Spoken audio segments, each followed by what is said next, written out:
Hey, how you doing, Jerome?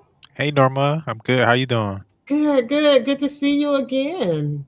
Likewise, you look different today, Oh, Insider. I'm glad to look different. I hope it's better.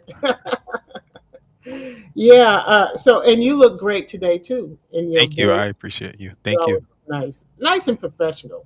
Thank you. Well dressed man. Well dressed. So today, we're going to talk about some of the things that are affecting short-term rentals. And I don't know if you know this or not, but the United Airlines, they're threatening a strike. So if we don't have airlines to bring guests to our short-term rentals, which you could always rebook with somebody else, but you have to make sure that you keep up with the airlines and what they're going to do, because if they go on a strike, the pilots of United Airlines are threatening a strike. So that will mess up some folks' travel plans. So it'll disrupt some things. So just keep an eye on that. But the highlight, though, that I wanted to talk about this time is how working from home or not will affect your short term rental. Now, the CEO of Airbnb, Brian Chesky, says that he announced last month that he's going to let all of his employees work from home, which is good because they have people from all over the world, and they answer your calls. They're called ambassadors. But there's also on the other side, and that's good for actually for short-term rentals, because those people can move around, but they have to stay in their country. He did say that you have to stay in your country, but they can move around and say go stay at a short-term rental, right, and still Mm. work. But on the other hand, some other CEOs are demanding that their workers come back to the office, which I don't really understand, because I know they're saving a whole lot of money on utilities, gas, electric, water. And you could pass that savings on to higher wages for your employees. How about that? How about that? And so, like, that's what like when we learn, because I'm a technology person. I like technology and computers and tech. When COVID came, it was like, okay, guess what? You can do a lot of this stuff from home and using the computers, and you can have just as much efficiency, and not everybody but a lot of people. And what you just said is it saves some bills. So I still don't understand my philosophy. I put it together. I said, okay, they bought a building, they're leasing some big building somewhere, and they're not getting the best use out of it, and that's why they want people to come into the office. Right. That's my philosophy, like high level overall. But I was thinking, I was like, okay, if I was I would be glad if they stayed home, because they eat their own food. They're using their own electricity. They're using their own everything, right? In a way, and like I would even be willing to pay their bills in some capacity, or give them some kind of stipend or whatever it is, so they can like stay home. And I don't have to, like, a big thing that you have to worry about as a business owner is liabilities. People falling, somebody, they love to fall on your property, or as soon as something happens, they want to sue you. Mm-hmm. And that's how I was thinking about it. I'm like, if I'm a business owner, I'm glad. Like, stay home and fall in your own house and use up your own toilet paper. Still, use up all of your own stuff. So, yeah, I want to hear from you. Because I don't understand, like, why are they forcing it so much? And I've heard some philosophies. Oh, it's a better, you connect better and different stuff like that. And I understand those, but still, like, from an efficiency perspective, right? And I want to get the most profit out of things that I can get. I still think the work from home model is the best, and I even think it's safer, because there's not as many cars on the road. There's like so many benefits to, and I just didn't understand it. So I want to hear from you, like your perspective. Man, I agree with everything you just said, particularly, in regards to insurance rates. If you're saying that the concerns that business people have is liability, well, if you don't have all those people on your property, your liability risks go down, right? So your insurance rate should go down. It's just Mhm. like when in the middle of the pandemic, do you remember that the insurance companies gave us reduced our car insurance? I do remember that. Yeah, Yeah. they did that because people weren't driving on the roads, so the risk went down. So they had to bring the cost down. Yeah, and so then the other thing is you mentioned about supplies. Who you got to pay for toilet paper. Yeah. Yeah, And and those employees are happy to use up your stuff. yes, they are. Exactly. Those are very good points. It costs so much less to have the employees work from home. I agree with you. So why would they have them to come back? Well, you said collaboration so that they can put their minds together if it's a team. I think that working from home, if you had them to come in a couple days a week, Mhm. that would ease the traffic because here in Columbus we used to have really easy commutes.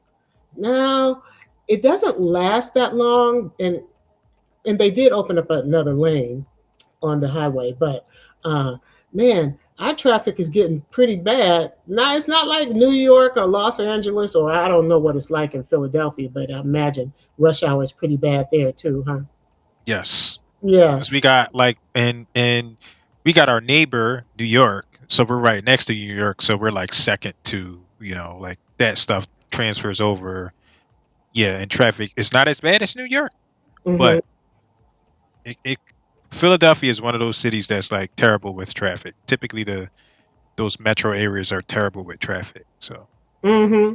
So I tell you, the pandemic solved our traffic problem. it did, and like I just like so people can know, like I'm very impatient, Hmm. and I hate to like drive and just sit in traffic.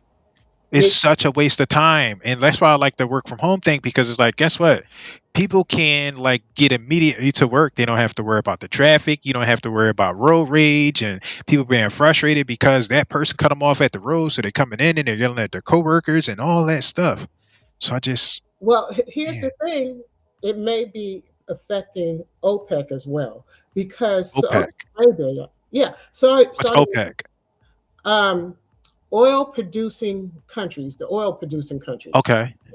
So Saudi Arabia, they are reducing the number of barrels of gasoline that They're importing to the United States, and this is why they're doing that, so that the prices will go up.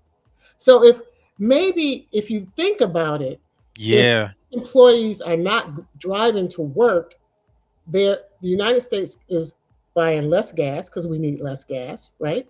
Hmm. But the United Emirates, I think that's what they're called, Saudi Arabia, they had planned to build another city or something like Dubai, and they were financing it based on gasoline sales. Well, the sales have dropped, so they are reducing the number of barrels they will import so that the prices will go up. So anyway, all of this stuff is so integral, and they Yeah. that may be a reason why. That makes sense. And that's what I was thinking about it. Like and like, I don't care. I'm a conspiracy theorist.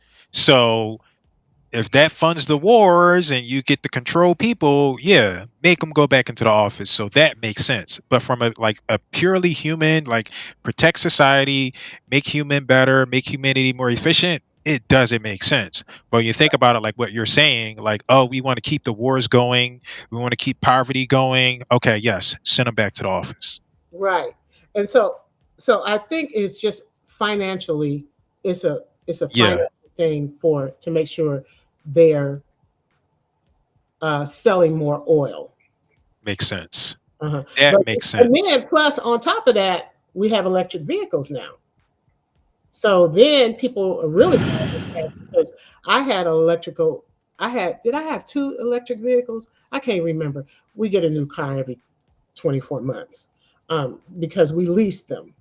And so anyway, I've had I think two electric vehicles, but I was buying one of them was a hybrid.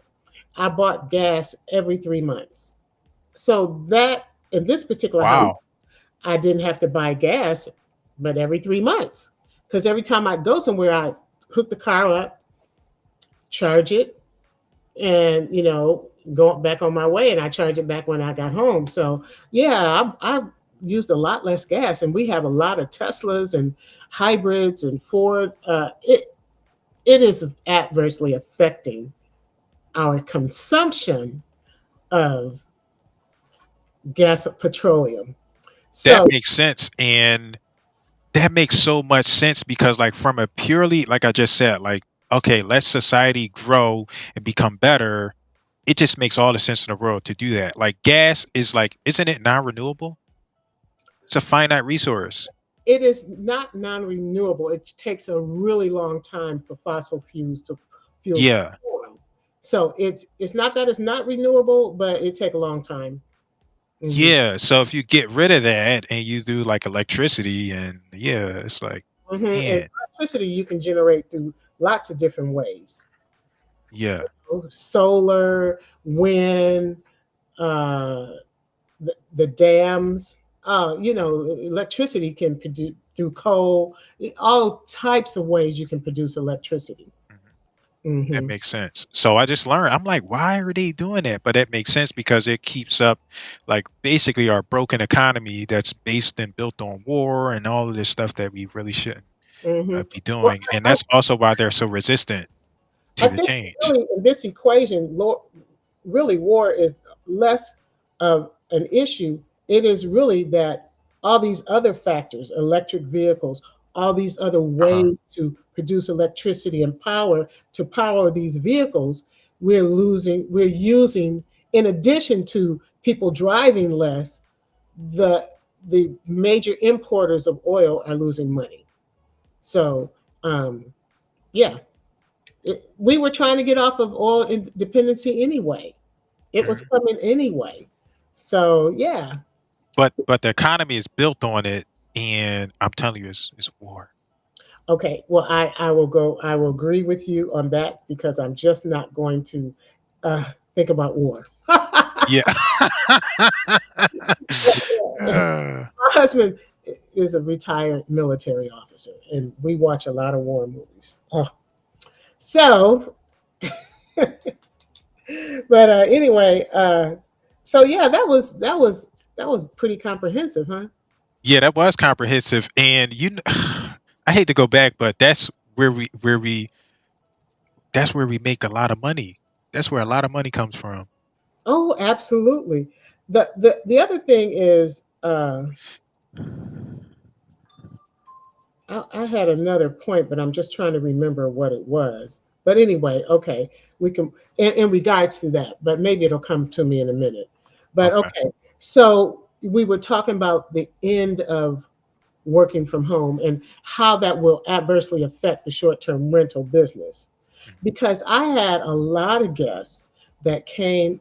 I had a guest just last week. She worked from home. She came here to visit her family. So she worked during the day, Mhm. and then she would go visit her family in the evenings and on the weekends. And she stayed a whole week. And she was able to do that because she could work from home. But you take away that ability, and then that would be one less guest, or really several less guests that I would have at the short term rental. Because people, can you imagine? They can take a vacation and still work. What a phenomenal idea. I know when my husband, not my husband, my dad was staying here with me and my son was at home, and my son was on the couch, and my dad said, is that boy just going to sit on that couch all day, or is he going to go to work? And I said, Daddy, he is at work. He said Yeah. he don't even have no clothes on. Yeah. Well, my dad was 96 when he passed. That was last year. And, he work to him was get your butt up, get Yeah. dressed, get out the house. Hmm. So it was a new concept for him. You It got, is a new concept, and I think like what you're saying, like we got the comment. I was thinking about this earlier because we are in real estate, and like who owns the most real estate? It's like the older people, the baby boomers, mm, and um, like one. So that's the point that I was trying to make. Like technology and new things come and it changes things, and the other generations aren't always as adaptive or open to making those changes. And that's where we, like the younger generation, they come in and they trailblaze and they call us crybabies and all this stuff. But change things change, and like no matter what we say, society gets better and better and better and better. and more efficient. And yes, and that's one of the things I appreciate about you. You like I like young people. You acknowledge it, and you know that we have our strengths and weaknesses, right? Hmm. Young people as well as the older people. Like you bring the wisdom, and we bring like the sharpness or whatever that you want to call it. But we It's sure. collaborate and we figure stuff out all together. It's not Hmm. a me against you or us. Like it's not one of those things. And one more point that I really wanted to make of why I really absolutely love and support work from home is because you get to spend time with your family and people that you love and care about. Oh yeah, I think it improves the family unit, Yes. and we definitely need that in this country because when the families fall apart, that's when society falls apart. Hmm. So that's a very good point. I really like that point. For me, that's the most important thing because yeah, I did spend a lot of family time during the pandemic. My kids all they the ones that not all of them came home. The ones that could come home and work from home, they came home and they got along too. But anyway, they were in separate rooms working. And then in the evenings, or for lunch break, we would go for walks. And then we cooked and had meals together. It was really a nice time. And everybody was still very productive. And when you think about it, like I used to get feedback, like some people are like, I want to go back in the office because I don't want to be home around my family and my wife and my kids. And it's like, okay, you have a conflict that you need to resolve. You should want to be around those people, and they want to avoid that conflict. And it's like, no, resolve it, Mm-hmm. resolve that conflict, and figure that out. So, um, Mm-hmm.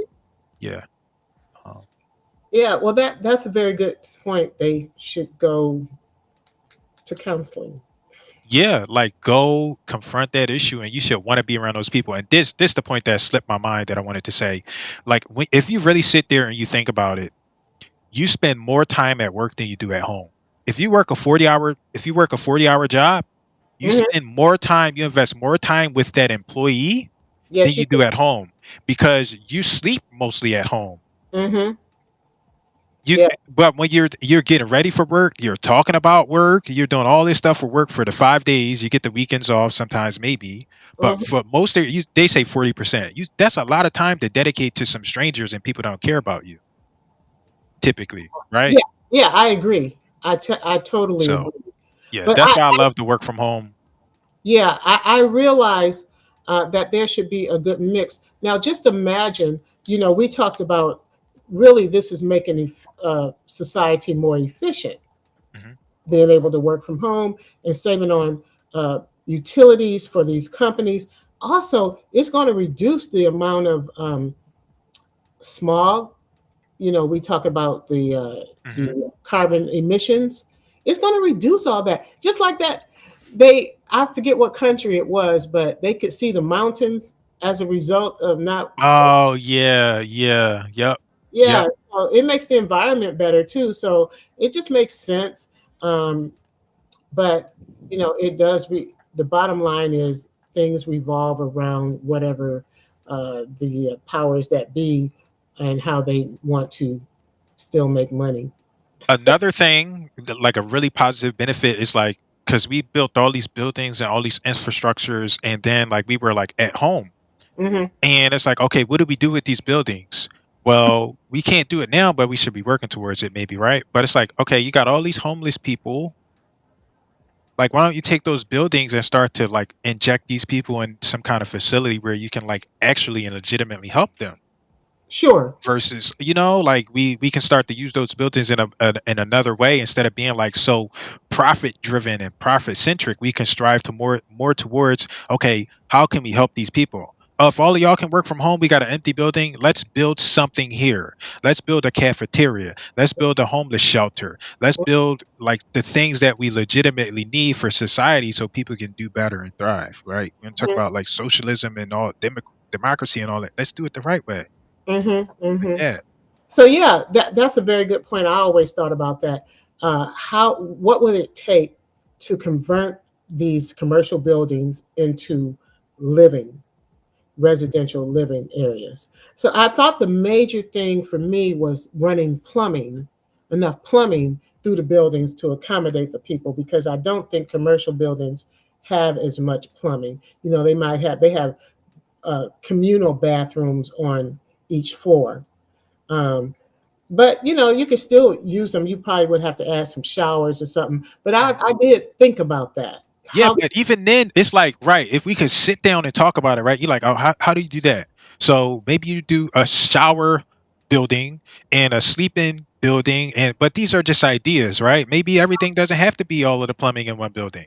Maybe you just got, you understand what I'm saying? Like, it's so much that we can do if we start to like, all right, how do we sit down and really think about how we can help each other? Oh, we can't do the plumbing. Okay, then we got a plumbing block, and all of the plumbing goes there, and every day you wake up and you go handle your plumbing, and then you come back and go to the sleeping block, and then after you're done with the sleeping block you go. and go to the bathroom and Yeah. come. But you get it, it's like, let's like start thinking about, like, that's why I think, and I'm glad, like, they call us crybabies. All they want, the millennials, they don't want to work nothing. But COVID came, and it was one of the biggest blessings, because it showed us how much we could actually do and achieve if we like get out of our oh, we're so stuck in the way things used to be. Like, Mhm. People don't like change. That's the problem. And every time we had some new type of progress, some forward, they always have an issue with it. Like for example, AI now. yeah, AI yeah, is extremely helpful, but so helpful. it can be used in bad ways. The telephone was extremely helpful, but it could be used in bad Right. ways.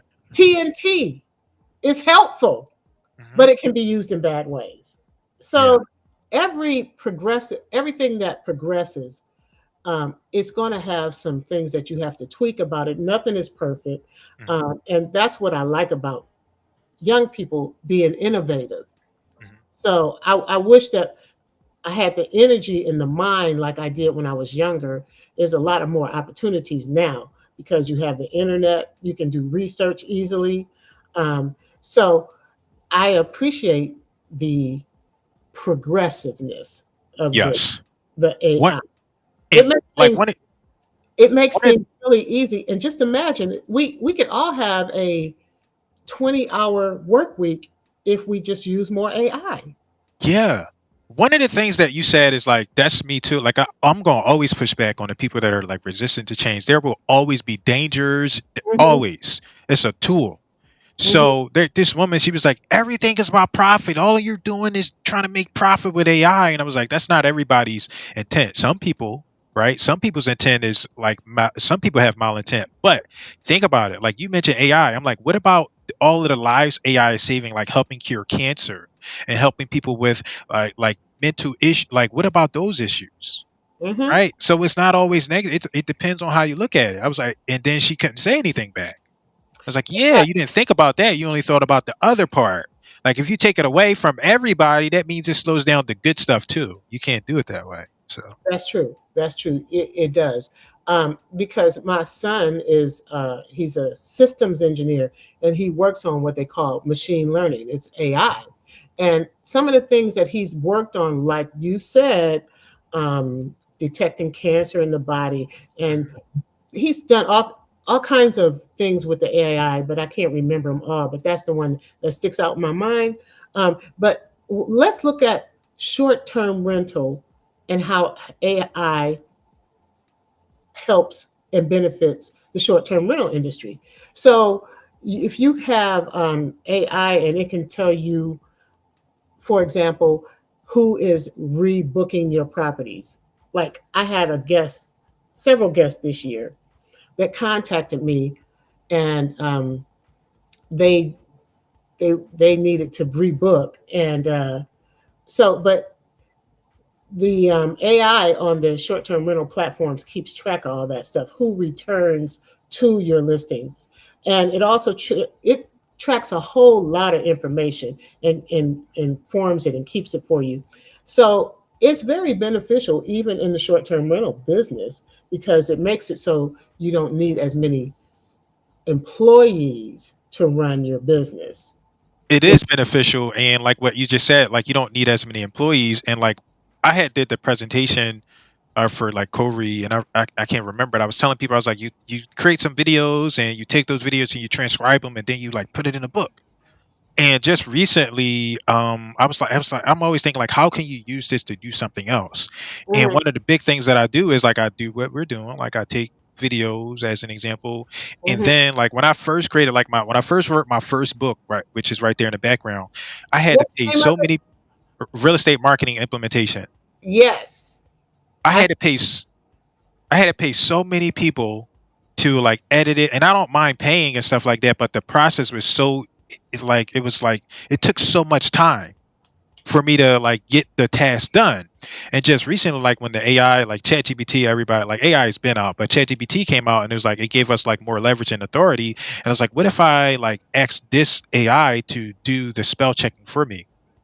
And it did the spell checking for me and like that mhm. without me having to send it and say, I want you to do this, I want you to do this, and then missing like it's doing it like that. The other day I did it, I had another transcript and it had like the numbers in it and the Zoom. You ever down like a Zoom chat, this name, that person name. It's like all this stuff in there. And I took that Zoom file and I Yeah. said, hey, chat, make this into a transcript without the numbers and stuff. And it just in a matter of minutes did exactly what I asked it to do. And it just makes things so more efficient. And people are like, oh my God, it's taking jobs, you're gonna lose your jobs. And yes, it's going to eliminate the need for humans to do tedious stuff. So that means, guess what we can do? Instead of us doing tedious stuff and computer-based tasks, we can use our brains and the things that we are far more capable of and supposed to be using, such as tapping into our emotions, our mentality, thinking about ideas and stuff like that. That's what we need to be doing. The computer should be doing the monotonous stuff. The AI, like, let them do that tedious, monotonous stuff, and we go sit and think of ideas and be more creative. Mhm. Absolutely. So I use AI too to keep track of my expenses with my business because it depends on, well, the system can automatically put the purchases in the right account for accounting. So that's the AI that does that based on the credit card that I use. So it makes things easier. It makes bookkeeping easier. All around, it's making things easier. So yeah, we got into this discussion about how AI is helping um, things become more efficient, including short-term rentals. So yeah, man, I just brought up two topics and we went off. Yeah. Well, I wouldn't say we went off. We went in Yeah. and Yeah. explained how they're beneficial because you do have to do that with many people. Because I have a lot of friends that are really just saying, "Oh, AI is just says all these negative things about AI." Yes. Yeah. So I don't really get into the back and forth with them about it Yeah. because I don't want them to think I'm a know-it-all. But I'm Yeah. pretty smart. I want to give one because I want to take a moment to brag. Uh-huh. I run like a book writing workshop, and we had this. It's so AI is so powerful. We had this investor. He's like 72 years old. Mm-hmm. 72 years old, and Mm-hmm. he's been trying to write a book. Like he came to our workshop, and one of the things he was like, I don't know what I'm doing here. And he's like being very negative. I was like, you ever run to write a book? I'm going to show you how to write a book. Mm-hmm. 4 hours, you leave here, you're gonna have a book. Okay. And by the time he left, he was so excited. He was like, man, I've been trying to do this for like 10 years. I'm 72 years old. I don't know how to use the computer. The stuff breaks and all this stuff. Oh. End, the end of it, he was so excited and so happy. Oh. 72 years old. So the technology and the AI allowed this 72-year-old man to write a book, which he's been trying to do for years. He's been Mm-hmm. trying to, and you understand how hard it is to write a book, to sit down and get your Mm-hmm. thoughts like in there and like do everything that you need to do because you wrote a book. This man Mm-hmm. is 72 years old and he was so excited. And it's not about the book. Like it's about, he's like, listen, I can leave a legacy. I can build passive income. And he was so excited by the fact that got that thing done for him in a matter of a day. Some people take years and years and years to get their stuff done, and the AI helped us get this man, this 72-year-old man, Oh, that is so 72 cool. years old, and he was so excited, so happy. We got it like my partner, I was like, make sure you get a testimony, like get his feedback. It is like one of the best testimonies I ever received from anybody. He was so excited, the emotion you could see, and it was all because like we leveraged the AI in addition to like what it is that he knew and his knowledge and his expertise. So yeah, Mhm. yeah. Like we can't like people are, oh, the AI, like you don't take away those experiences. You Right. can't do that. Like that's we changed that man's life You when we helped did. him with You the AI. did. Right. Yeah. Yeah. And he probably thinks that computer is just so fantastic, right? Yeah, he was like, man, it was a really good it was good. It was so good. So Well, it's, like I said, it's hard for people to accept change, and it's hard for people to imagine. He's 72, he's brought up during the industrial age. mhm. It's hard for them to get their mind to grasp that, to process it. This is just like my dad. He just, when I would tell him about something or we do something that maybe AI helped us do, you've been on that computer again. Yeah, yeah, yeah, yeah. Yeah, but and then he asked me to go on the computer to do impossible stuff that he wanted done. That thing can't do that.